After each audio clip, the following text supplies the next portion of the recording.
Hello and welcome to the Socialist World podcast from the Committee for a Workers International, putting forward a Marxist analysis and revolutionary socialist program to harm the struggle against capitalism.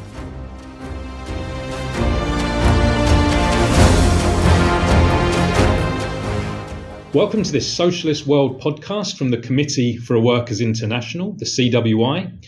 My name is Sean Figg from the CWI's International Secretariat. In this podcast, we will be discussing our analysis of the world situation, which means a discussion about the crisis of world capitalism, which is manifesting in wars, conflicts, heightened tensions between the capitalist world powers, and the threat, therefore, of yet more wars and conflicts against the background of economic stagnation and crises, and in its wake, political instability on every continent to one degree or another. Of course, that is just one side of the coin, the negative side. On the other side is the response from the working class, from the youth, from the poor masses around the world in uprisings, mass movements, strike waves, and an increased searching for the forms of organisation and the political ideas necessary to challenge capitalism. To discuss the world situation, I'm joined by Tony Saunois, Secretary of the CWI. But before we get into it and begin the discussion, I just need to say one more word about the background to the analysis that we'll be presenting. That is to say that it's the outcome of discussions and deliberations at a 5-day meeting of the CWI's International Executive Committee, our IEC, which took place in January. At this meeting were comrades from each of the 14 countries where the CWI is organised. That includes the United States, Chile, Ireland, Germany, Nigeria, South Africa, Malaysia, Sri Lanka, others that I've not got time to mention. Now, it won't surprise listeners to hear that central to the discussions, even dominating the discussions, we could say, was the brutal war of state terror being waged by the Israeli state against the Palestinians in Gaza, and in reality, the West Bank as well. Over the past few days, a major escalation in US bombing of the region has taken place, with strikes on Iraq and Syria. So, Tony, let's start there. What's our analysis of the current phase of the crisis and war in the Middle East? Well, the current phase, Sean, and good afternoon to everybody and our listeners, is obviously an horrific situation which is in the process still of unfolding and developing. This is not just a repetition of previous attacks against the Palestinian peoples. This has been elevated by the Netanyahu regime, and it's a brutal assault against all of the rights of the Palestinian peoples. Netanyahu himself has had this objective to launch an offensive for quite a period. At the United Nations General Assembly in September of last year, he held aloft a map, a regional map, reconfiguring the whole area, of which the Palestinians, both in Gaza and the West Bank, were simply obliterated. That was his objective. The terrible attacks that took place by Hamas on October the 7th then gave him the excuse to launch his barbaric and brutal onslaught against the Palestinian peoples.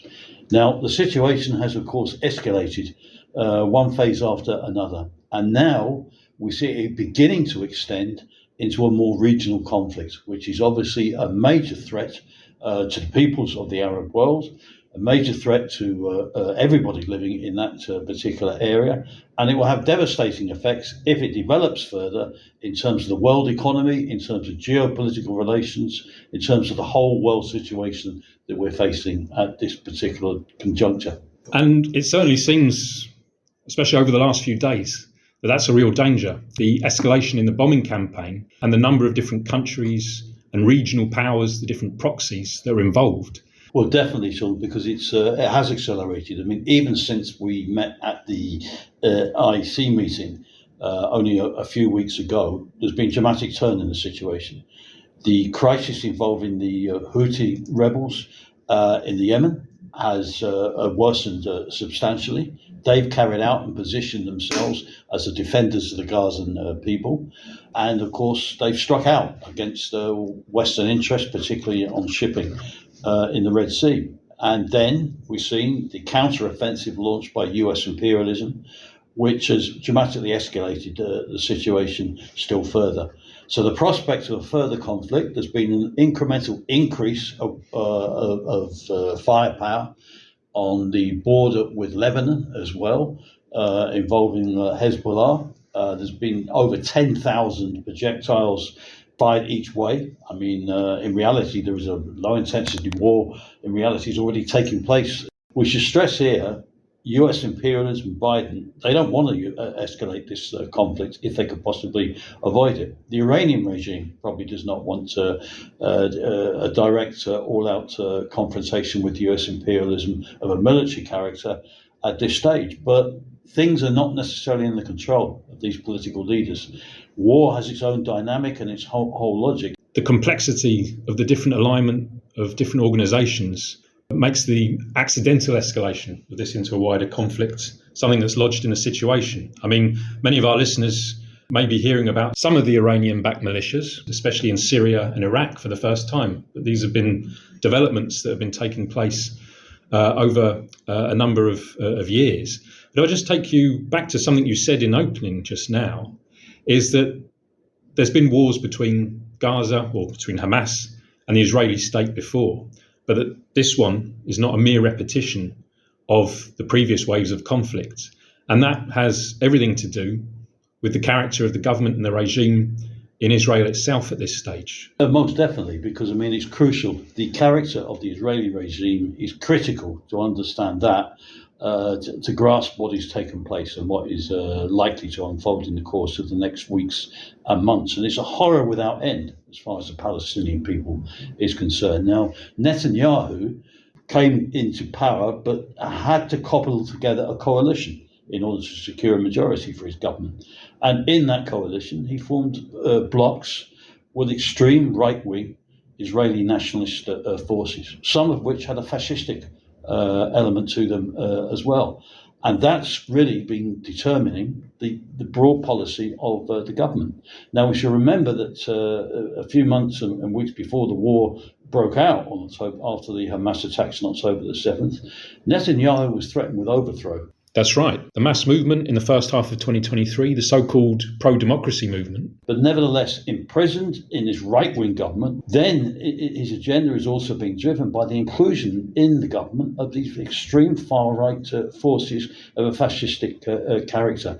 And you're seeing that reflected in the methods that is being deployed by the Israeli regime in terms of the war itself. Now, to underline the point, his map that he waved around at the September General Assembly of the United Nations illustrated a crucial point. Their objective here is what? It's not just to pound the Palestinian people. The objective is to try and drive out the Palestinian people in reality from the Gaza, and they've upped the attacks now in relation to the West Bank. What we're dealing here with is a policy, a systematic policy to try and obliterate the Palestinian nation, its culture, its whole existence in reality. Now, whether he's successful in doing that is another question. But nevertheless, this is the road that they are trying to go down at this particular conjuncture. How long Netanyahu lasts is also an open question. They have major splits and divisions within the government, between the different wings of the ruling class as well. And there's opposition to Netanyahu in the Israeli population, substantial opposition, down to a minority support very clearly in the opinion polls. And it's possible the Netanyahu government will collapse and disintegrate at a certain stage. Won't necessarily mean the end to the war. And you mentioned the West Bank there, because that's an important element in understanding the character of the Israeli regime. It's the question of the settlers in the West Bank. And the settlers, well, that's a critical issue in relation to the character of the government as well. They've encouraged in the whole period of this government the deployment, the seizure of land by a new wave of settlers in relation to the West Bank. They're encouraged to be armed by the government itself, and they carried out armed attacks against the Palestinian people, taking even more land from them in a vicious wave of repression, which has hit the West Bank. Over 400 dead. incursions, slaughter taking place, and absolutely vicious repression carried out by the IDF against the population. And the West Bank, and this is a critical factor, according to reports that are now emerging, is on the brink of itself experiencing a massive social explosion. So we see utter turmoil existing as a consequence of the war that's now being waged. And I think that links to the fears of the ruling classes across the region, that the longer the war rumbles on, as long as the brutality of the Israeli state continues, the social explosions are possible across the board. I think we should stress at this point, though, one point. This war in the Gaza illustrates a critical factor. This is the carnage we're seeing unfold there is a reflection of the dystopian nature of capitalism on a world scale in this era. This is what we are now in, and it's reflected in a whole series of other conflicts as well. And there'd be no solution to this conflict on the basis of capitalism continuing. The need for a socialist confederation of the area to defend all of the legitimate democratic national aspirations and rights of the Palestinian peoples, of the whole of the Arab population, and of the Israeli working people as well, is critical. But it will only be possible with a mass movement to break with capitalism. Capitalism will not resolve this particular conflict. Now we'll zoom out a little bit now. The war in Gaza has been fuel on the fire of the deeply polarised world situation in all the different countries and between and across the major world capitalist powers. But of course, as we've pointed out in our discussions at the IEC, Israel is and remains a crucial ally of Western imperialism and the US in particular. But of course, the US itself, if we look at the domestic situation there, is in a deeply polarised situation as well, with an election coming up in November, looking like a so-called rematch between Biden and Trump. What are the effects of the war in the Middle East on the US domestic situation? Well, it's inevitably, Sean, going to have a dramatic impact, as it already is. US society is massively polarised along class lines, on the whole political division which exists, and of course it's in the run-up now to the election campaign, which is going to be an even more polarised situation. The effect of Gaza, Biden has driven home, really, despite a few crocodile tears being shed and a fear of the conflict spreading into a regional position, but nevertheless he's broadly stood by the Israeli regime and what it has done. That's had an impact in relation to a layer of his supporters in relation to the US. Now, there's a battle going on, of course. It looks like Trump will secure the Republican nomination. The ruling class are terrified of that development and will do everything in their power to try and stop Trump, because he's not in the interests of US imperialism or the majority of the US capitalist class himself. But the problem they have is Biden and the Democratic Party. Their standing in the polls is minimal. There is no confidence in the Biden administration, or very little confidence in the Biden administration. It's become increasingly discredited, partly as a result of his foreign policy, partly as a result of his economic domestic policy as well. And the situation's open. And the US ruling class are throwing everything they can against Trump, threatening him with prison probably as a result of the whole series of legal cases that are being taken against him. But every time they attack him, including legally, it solidifies his support. And he's coming across, despite the fact he's a billionaire, he's from, in that sense, from the ruling class himself. Nevertheless, when they attack him, it solidifies his support, and he presents himself as the outside man. He's not part of the establishment. If you listen to Trump in that situation, it's far from certain, it's not determined. The election is in November, and a lot of water can flow under the bridge before then. But it's quite a possibility that Trump will again win the election, particularly taking into account the election system in the US. And that is going to, if that happens, a whole new scenario opens up globally, and in terms of the massive polarization and struggles that will erupt in the US as well. What you described about the effect on Trump's base from the attacks from the other wing or other wings of the ruling class, speaks quite a lot to what the CWI has identified as the phenomenon and the character of right-wing populism in this era, which is a feature in a whole number of countries, including in Europe, Milei in Argentina, and a number of other countries. So Trump, in that sense, is not a unique phenomenon. But why have we seen the emergence of this right-wing populism? I mean, it's true. Trump has got his own particular features and characteristics, but he's not unique, because you're having in a number of countries elected politicians or parties coming to power, not everywhere, but in a number of countries, which are out of control of the capitalists. And they partly lost control of their political apparatus. It's reflected in the horrors in Gaza with the Netanyahu government, which the Israeli ruling class don't want. And then you have this Argentinian president, Milei, as you say, who is known in Argentina as El Loco, the madman, who, is like Trump on steroids in terms of his approach. Now, why has this happened? It's a reflection of a cry of utter desperation for millions around the world who are utterly polarized and in revolt in their outlook against the system as it stands. Economic, in terms of the role of the elites, the discrediting of all of the traditional political parties and politicians. It's a global phenomenon which is present in all countries to one degree or another. Now, the tragedy is that there has not been the emergence of new mass socialist workers' parties anywhere, which have been able to intervene and channel this anger into a really progressive alternative, which can of a socialist character, which can draw the working class behind its banner. And therefore, nature abhors a vacuum. And into the vacuum has stepped these right-wing populist forces. And we'll come back to this question of the new left parties, or their failure to emerge, question of trade union leaders, and the question of struggle. But I think an important point to underline, certainly back in 2016 when Trump was first elected, amongst a certain section of the population, a certain idea that this was a moment of madness. But the fact that Milei, a new phenomenon on the world stage certainly, has now been elected, shows it's a process that's embedded in this era of capitalism. The defeat of one candidate will not remove the phenomenon of right-wing populism and the need for the working class to combat it and pose an alternative.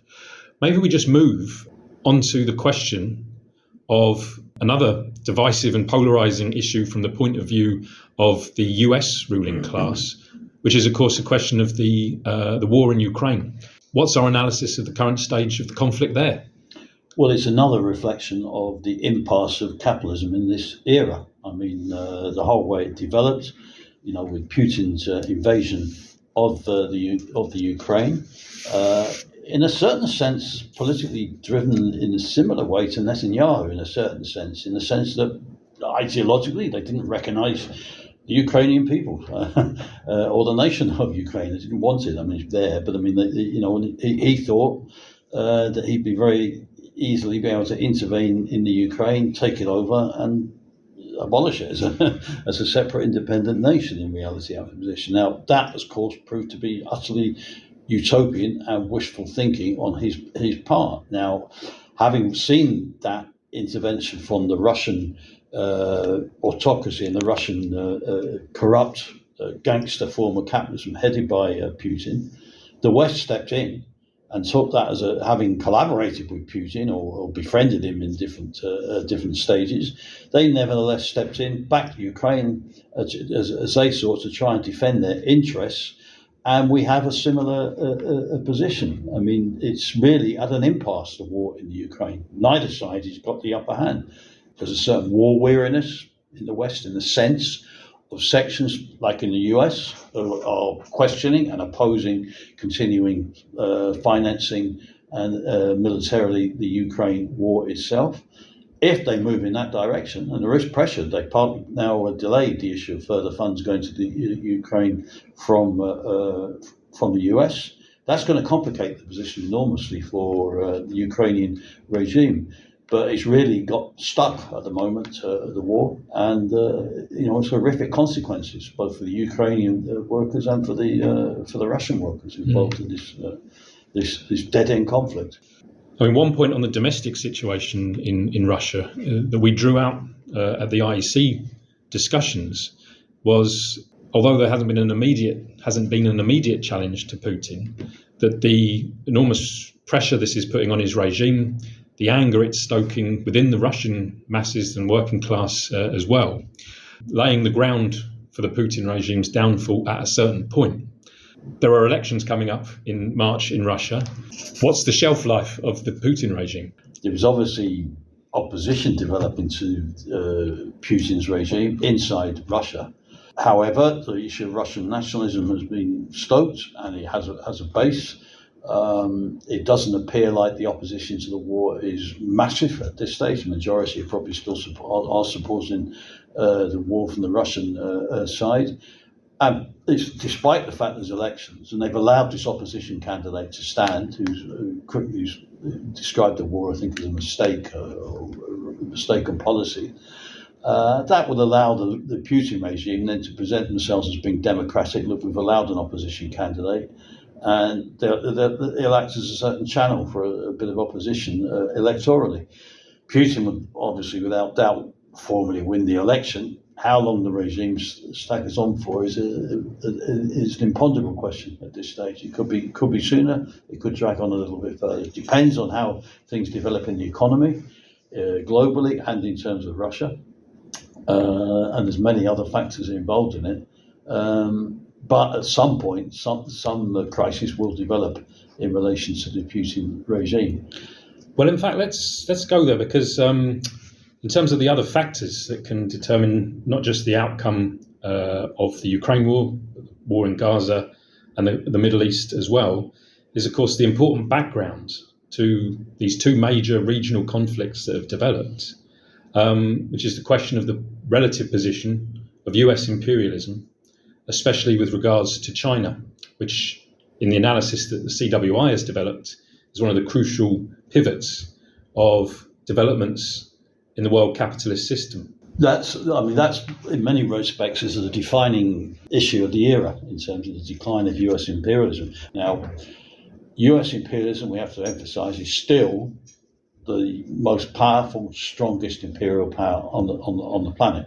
And they've tried to demonstrate that with the sending of the Air Force carriers, etc. Absolutely. The attacks they've taken out recently against Yemen. And by the way, you should remember, in the Middle East in general, they have 57,000 troops deployed there. And it's a major power. I'm not saying it's the end of US imperialism, but it's been in a decline. And of course, China has been on the ascendancy.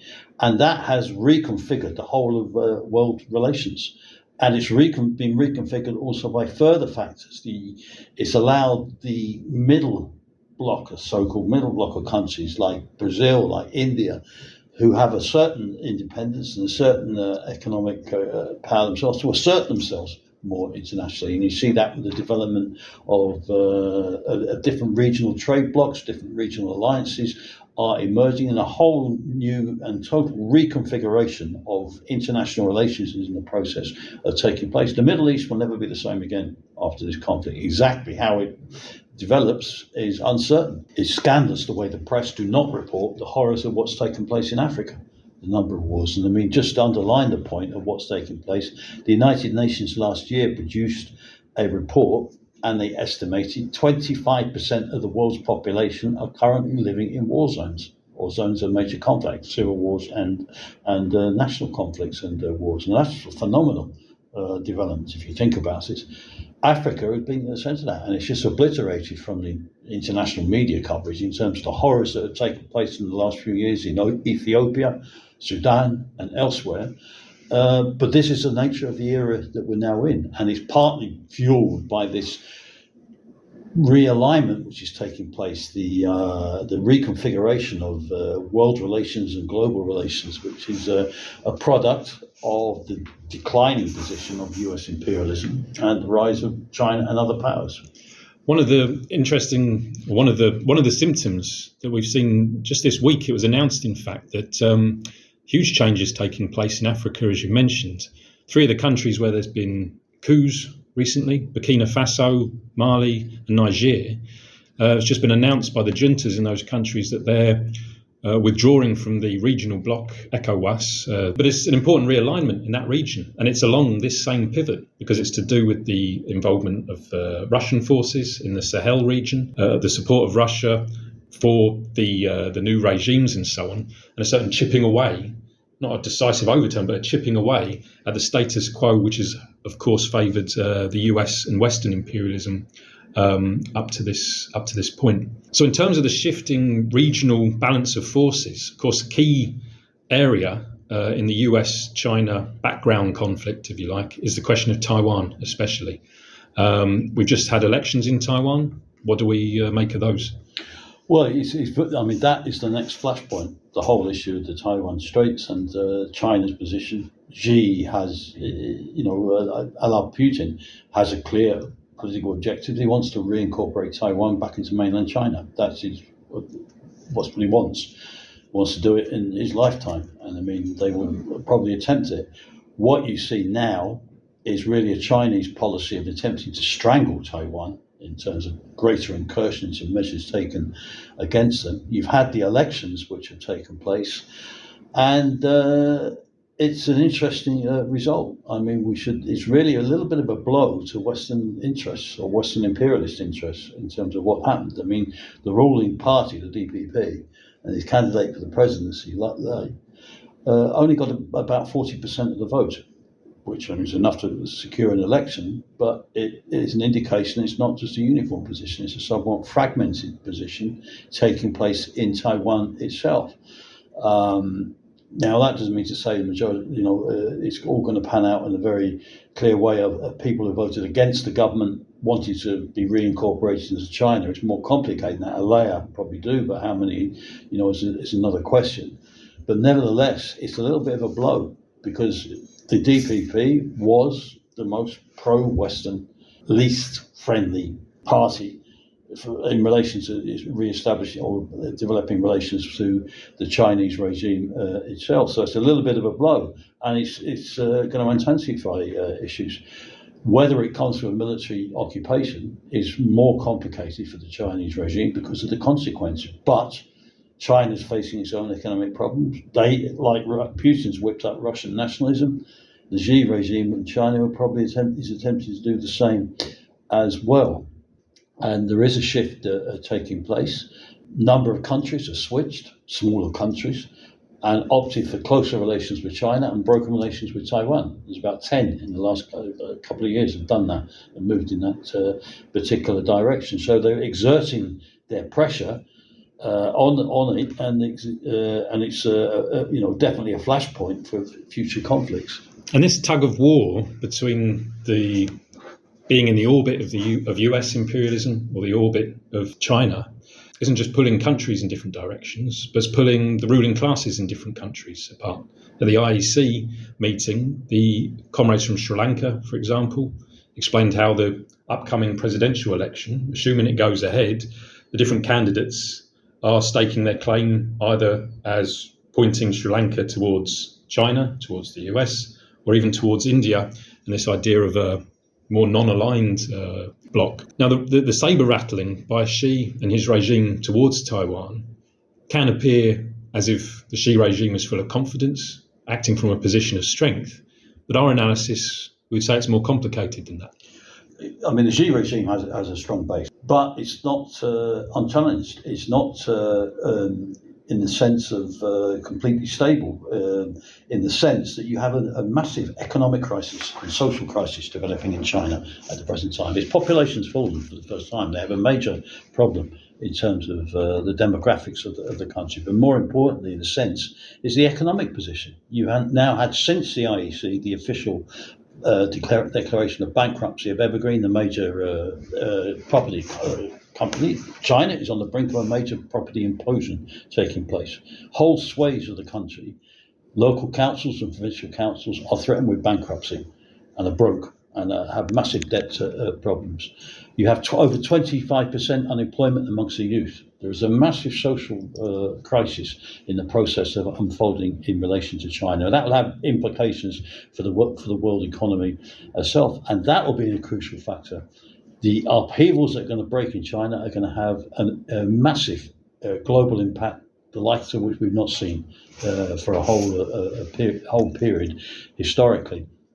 How that develops politically is another question, and it relates to the political consciousness of the Chinese masses, who can move into struggle, but it can move just on demanding democratic rights, which we obviously will support in relation to China. But what illusions will exist on the other side? You have evident protests taking place by a new generation of youth, of students, who are looking back to Maoism as a way of developing society. In other words, they're looking more for some form of socialist position being applied. Now, how that develops is, of course, something we have to see. But big social upheavals are posed in relation to China. That is going to have a massive effect. Now, this is having a critical effect because what you raised there and touched upon about the realignments you saw with the Ukraine war and now with the Gaza war,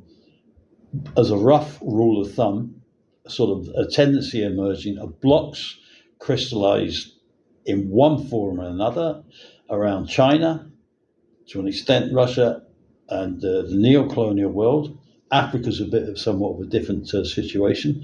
It's a bit more complicated there, as we explained at the IEC, but against Western US imperialism. And we should not underestimate, because of what's happened economically, the devastating position in the neo-colonial world which has taken place, economically, the social conditions, the anger against Western imperialism is palpable in many countries now.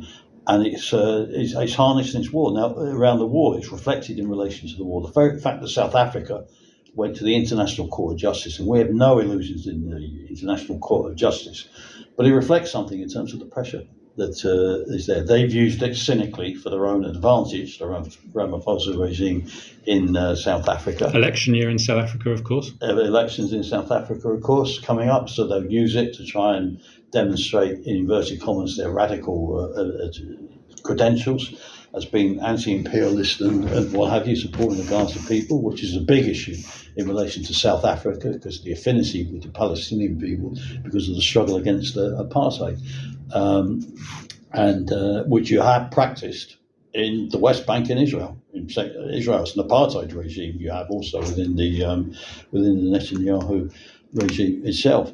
Now, of course, within all of that is the question of the emergence of different blocks, but they're not stable blocks. They're not stable alliances. They're very unstable and fluid in terms of the position that they find themselves in.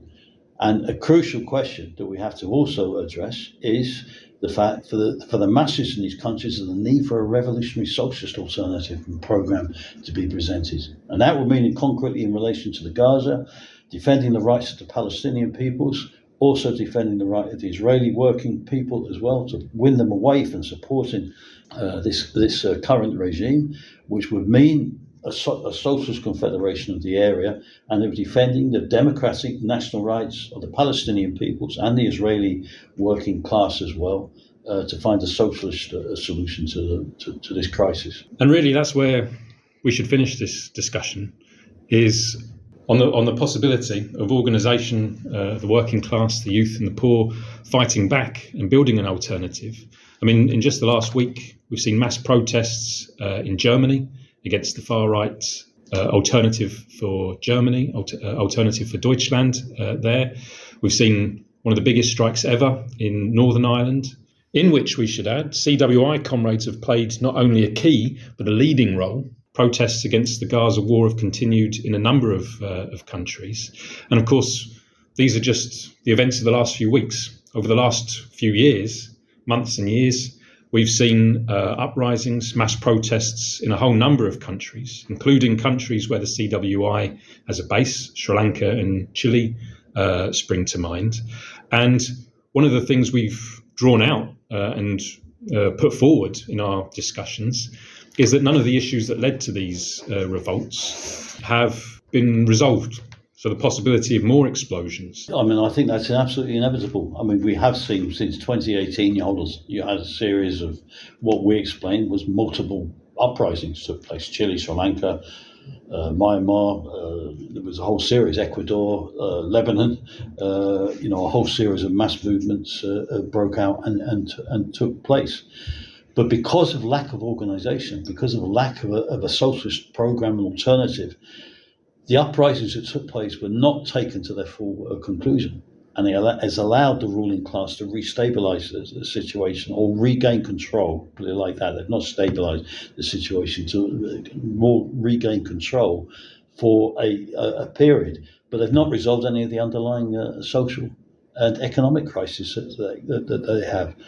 But it then has seen all of these international effects are piling into these countries' domestic policy. You mentioned the Sri Lankan elections, which are scheduled for later this year. And all of the major parties there are jockeying for positions. Either they're sponsored by India or they're sponsored by China. And there's a massive clash going on between them. And it reflects how the international situation is impacting on the domestic situation in a whole series of countries. Now, that also means that what we'll see is, because of the devastating economic position facing the neocolonial world, none of the social problems have been resolved in any of these countries, and further uprisings and social explosions are absolutely inevitable. And Sri Lanka is a prime candidate, maybe even during this year, in the run-up to election situation. Ditto with Chile and some other countries as well. And we should say, it's not all been one-sided in terms of the international position. In Myanmar, where you saw that movement and in the brutal crackdown of the military, there was a fight back taking place. And now the military's on the back heel, or they're being pushed back. They've been defeated in some areas. There's thousands of defections have taken place from the ranks of the army.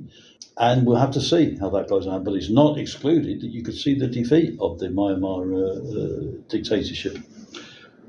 We often talk about the whip of counter-revolution and the instability of the capitalist system, of capitalist political rule. We should add as well that the right populist regimes that we've discussed earlier are also inherently unstable. The question of working class organisation, question of working class political programme, and for us that means fighting for mass working class organisation and a socialist programme as the only answer to the crisis of capitalism. And that's the central point, and it's a central challenge which the movement faces, because we should stress, the discussion we're having today, where you've seen the coming to power of these right-wing populist forces, then it doesn't mean they're on a solid, stable base. I mean, take the example of Argentina. Milei's come to power. He's announced a neoliberal package, which was Margaret Thatcher on steroids, and then just privatised everything. Out of 18 government departments, he shut down 9. I mean, it's just a brutal assault. But within a matter of weeks of him being in power, he's confronted the first general strike. Hundreds of thousands defied the new repressive legislation, and they're on the streets. So we shouldn't imagine that these regimes, when they come to power, that's the end of the story, that they're stable. It doesn't mean that at all. It can trigger massive backlashes, but the key is the issue of what alternative is going to be posed, because that's the central issue. And we're faced, as Marxists, as the Committee for Workers International is, as a revolutionary socialist organisation, we're faced with an unprecedented position. The working class movement and the socialist movement has never faced a situation of such a deep crisis of global capitalism, and at the same time, the absence of large, substantial, even or mass, ideally, parties of the working class that even defend the idea of socialism and a new society. Now, that's not been present, and the movement's never faced this situation unless you go back right to its very inception. Now, we're seeing struggles take place. The strike wave we've seen in Europe, we come on to another programme maybe to discuss developments in Europe. We've seen strikes that have taken place in the United States, which are very symptomatic and very important developments. There's the beginnings of a revival of the movement of the working class in terms of industrial battles and struggles taking place in Germany, even since our meeting of the International Executive Committee, a series of strikes and industrial disputes have taken place. That's posed in the situation of workers moving into struggle, but politically the need for an alternative is more urgent than ever. And that's why we propagate the idea, the need for the working class to organise itself independently with its own independent political parties to become a class for itself has been a crucial question of the hour, which is an international phenomenon and is posed. And the issue of building new workers' parties to provide an alternative is then crucial. Now, of course, once the parties are established, and we're confident that at a certain stage they will be, may take a bit more time, yet through a battle and experience for a new generation of workers to draw that conclusion that new parties are essential, then the key question is, what program are they going to defend? Are they going to have a program to fundamentally break with capitalism and everything that's contained within that? Or, as we will have, some justifying the issue of compromising or forming alliances with pro-capitalist parties? All of that will come up with new parties when they're formed. But that does not detract from the importance of building this political alternative for the working class, and ultimately as a step towards building mass revolutionary socialist parties, which is the only way to ensure that the crisis of capitalism is overcome through the carrying through of the socialist revolution. Tony, I think that's the perfect place to leave this podcast. We've covered really just one of the discussions that we had at the IEC meeting. I think you mentioned just now that we're going to return in a future podcast to the question of Europe and go into more detail on the situation there. We'll be joined by another comrade for that. If you go to the socialistworld.net website, there is a document that was adopted by the meeting of the IEC, fleshing out and expanding on all the ideas that myself and Tony have been discussing today. It wouldn't be right but to end with an appeal that if you've been interested in the ideas that you've listened to today, that you join the CWI to fight for a socialist world.